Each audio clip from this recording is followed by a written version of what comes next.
ভারতীয় সময় আজ বুধবার সকাল 10:30টার পর ইন্টারনেটে সবচেয়ে বেশি খোঁজা হয়েছে যে নারীকে, তিনি কর্নেল সোফিয়া কুরেশি। অপারেশন সিন্দুর নিয়ে ভারতের সরকারি ব্রিফিংয়ে প্রতিরক্ষা বাহিনীর যে দুই নারী কর্মকর্তা অংশ নেন, সোফিয়া কুরেশি তাদের একজন। অন্যজন হলেন উইং কমান্ডার ভূমিকা সিং।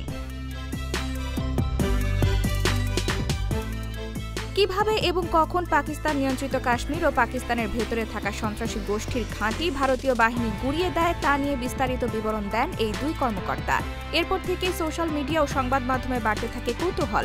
সর্বত্রই দেখা যায় এই দুই নারীর পরিচয় জানার আগ্রহ। কর্নেল সোফিয়া কুরেশি ভারতীয় সেনাবাহিনীর সামরিক যোগাযোগ ও ইলেকট্রনিক্স অভিযান সহায়ক শাখা সিগন্যাল কোরের অন্যতম শীর্ষ কর্মকর্তা। একাধিক যুগান্তকারী সাফল্যের সঙ্গে জড়িয়ে আছে তার নাম।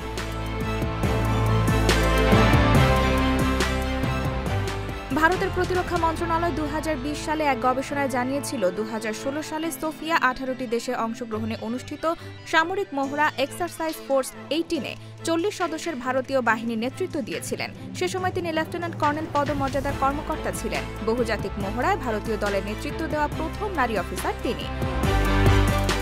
মহারাষ্ট্রের পুনেতে অনুষ্ঠিত ওই মহড়ায় অংশ নিয়েছিল চীন, জাপান, রাশিয়া, দক্ষিণ কোরিয়া, অস্ট্রেলিয়া, নিউজিল্যান্ড ও যুক্তরাষ্ট্র সহ আরও কয়েকটি দেশ। সেখানে অন্য কোনো দেশের পক্ষে কোনো নারী নেতৃত্বে ছিলেন না। শান্তি রক্ষার কাজেও রয়েছে তার অভিজ্ঞতা। 2006 সালে কঙ্গোয় জাতিসংঘের শান্তিরক্ষা অভিযানে সামরিক পর্যবেক্ষক হিসেবে দায়িত্ব পালন করেছিলেন কর্নেল সোফিয়া। গুজরাট রাজ্যের বাসিন্দা সোফিয়া বায়োকেমিস্ট্রিতে MA পাশ করার পর সেনাবাহিনীতে যোগ দেন। 1999 সালে অফিসার্স ট্রেনিং একাডেমি থেকে উত্তীর্ণ হন তিনি। কাউন্টার ইনসার্জেন্সি বহু অভিযানে অংশগ্রহণ করেছেন তিনি।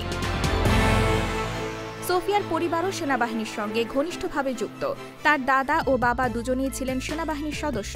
স্বামীও সেনা কর্মকর্তা, ভারতীয় সেনাবাহিনীর মেকানাইজড ইনফ্যান্ট্রিতে কর্মরত।